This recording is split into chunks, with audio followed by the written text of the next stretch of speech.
आइए आज हम आपके लिए पुनः बोर्ड से रिलेटेड स्पेशल प्रश्नों की छोटी छोटी श्रेणी में पुनः आपको हम संस्कृत से संबंधित कारक एवं विभक्ति प्रकरण देख सकते हो लेकर के आए हैं, जो बोर्ड की परीक्षा में आपको वैकल्पिक रूप में 3 प्राप्त होंगे, जिनमें से 1 करना पड़ेगा और 2 नंबर के लिए सारित है।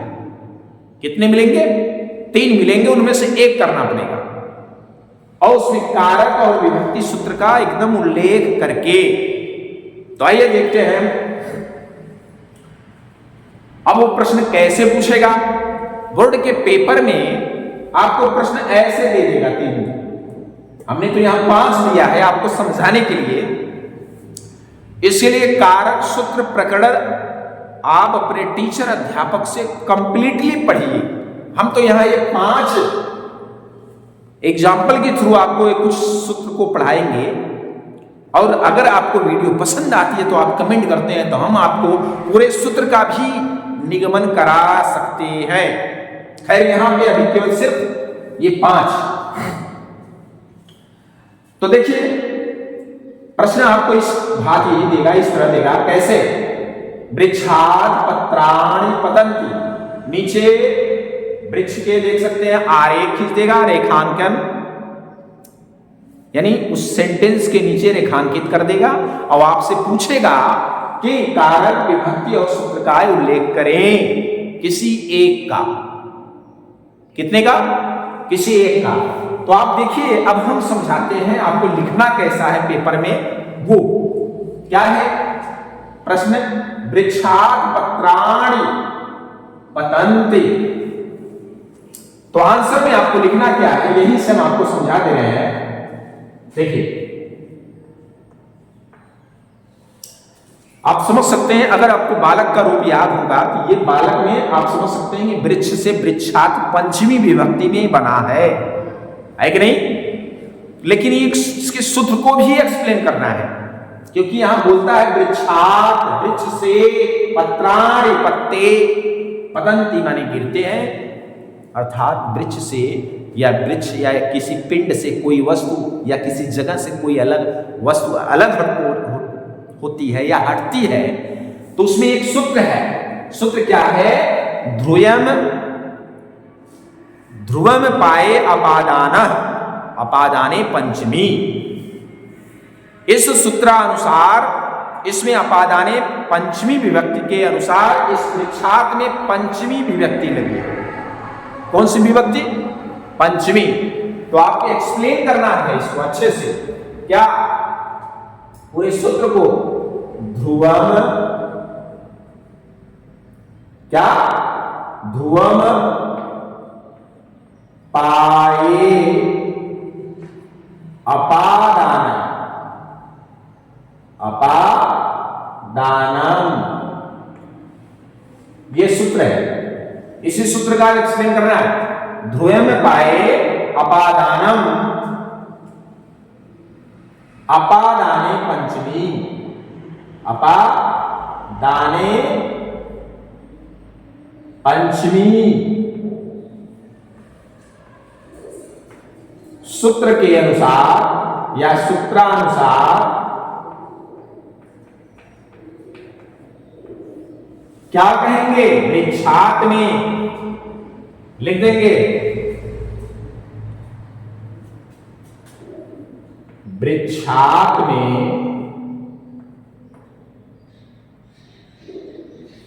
कौन सी विभक्ति है? पंचमी विभक्ति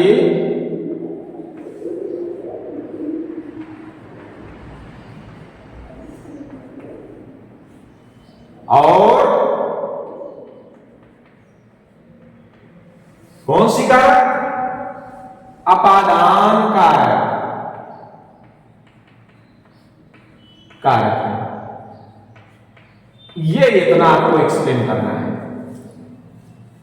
ठीक है? वैसे अब हम इसको और सरल आपको बोर्ड ने बना दिया है। ये सूत्र नहीं पूछता है, बस आपको रेखांकित देख करके बस आपको बता क्या देना है, विभक्ति और वचन बता देना पड़ता है।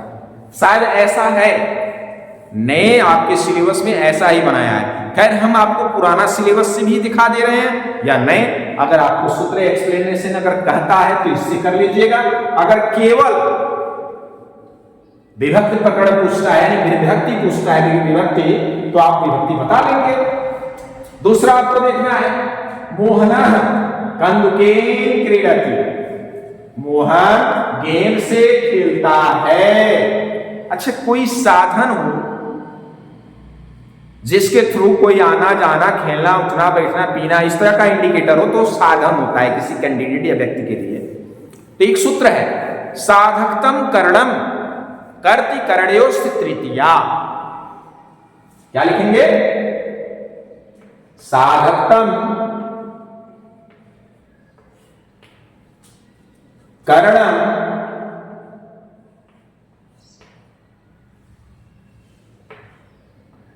सूत्रानुसार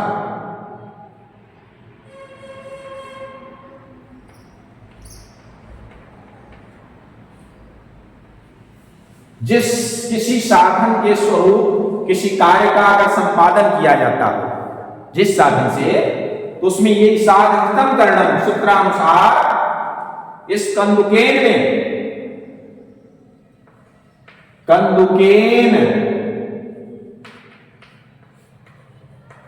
में तृतीया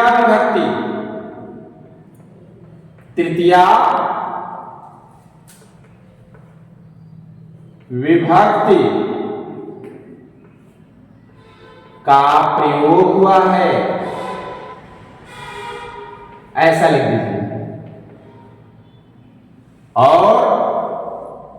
और भी इसके कार्य में इंडिकेट कर दीजिए, तृतीया विभक्ति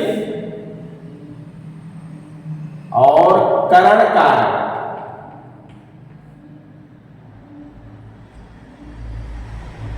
है, बस इतना इंडिकेट करिए। तो हमें उम्मीद है आपको यह सूत्र और प्रश्न आपको समझ में आ रहे होंगे। आइए देख लेते हैं, 2 और 3 है, जो 2-3 क्रीडा क्षेत्रे, जिस जगह, जिस स्थान या जिस आधार पर कोई कार्य संपादित होता हो, क्रियान्वित होता हो, तो उसमें हम सूत्र रखते हैं आधारो या आधारे अधिकरण। क्या सूत्र रखते हैं? आधारो, क्या रखते हैं? आधारो अधिकरणम, सूत्रानुसार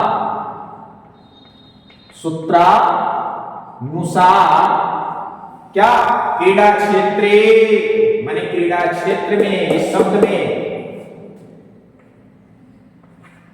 क्रीडा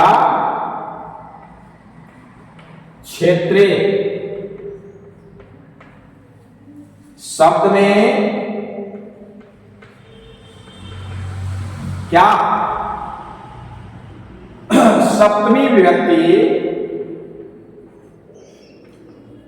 सप्तमी देखते हैं, विभक्ति अधिकरण कारक होता है, अधिकरण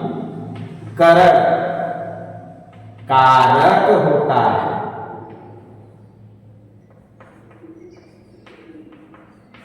यह अधिकरण कारक है, ऐसा इंडिकेट कर सकते हो। अगला क्या है देखते हैं, 4 नंबर, सह ब्राह्मणेभ्य धनानि ददाति, वह ब्राह्मणों को धन देता है, वह ब्राह्मणों को धन देता है। ध्यान रखिए, यह देने के अर्थ में, अर्थात किसी को दिया जाए कोई चीज, वस्तु या दान स्वरूप, तो इसमें एक सूत्र है, कर्मणा यमभिप्रैति सह संप्रदाने, यह संप्रदानम, तो कर्मणा यमभिप्रैति सह संप्रदाने,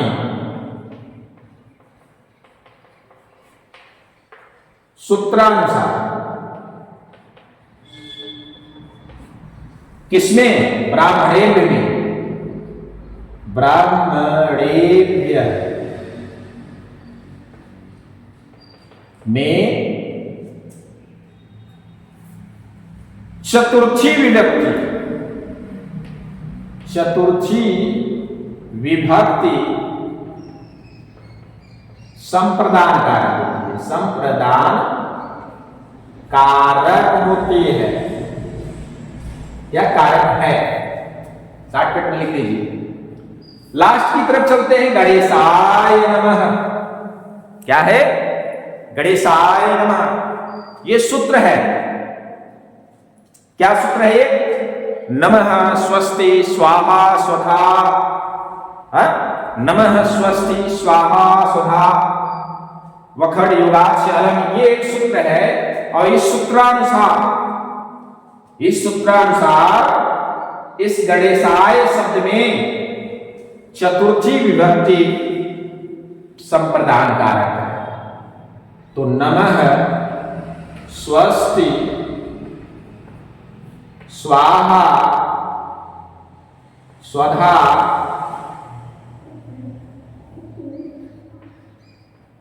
वखड़ योगाच्य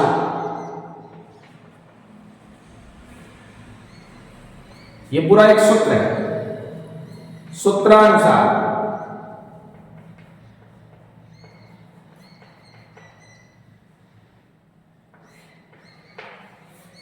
ठीक है।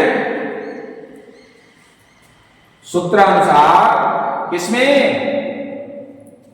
गणेशाय शब्द में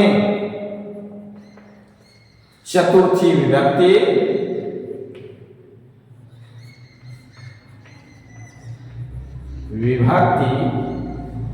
कौन सी कारक है? संप्रदान कारक है। ठीक है मेरे प्यारे बच्चों, हमें उम्मीद है यह एक्सप्लेनेशन, यह जानकारी आपके लिए बहुत बेहतरीन होने वाली है।